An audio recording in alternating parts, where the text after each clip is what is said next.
اليوم طالعين نطلع لقنة الكعوب أو العكوب، نستخدم تكنولوجيا الأجداد مسة.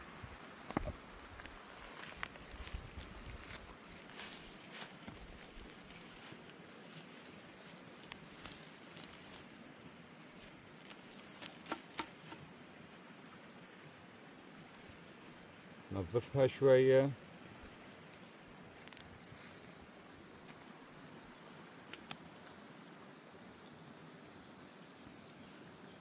بفوائد كثيرة، غني بالمعادن مثل المغنيسيوم، بفيتامين سي، فيتامين بي، بألياف هواية، يعني زين للهضم والأمعاء، يساعد في تنظيم ضغط الدم، وأيضا يخفف من الكوليسترول الضار، وأيضا جيد لصحة الأعصاب. إذا عصبي وكل لقنة كعوب.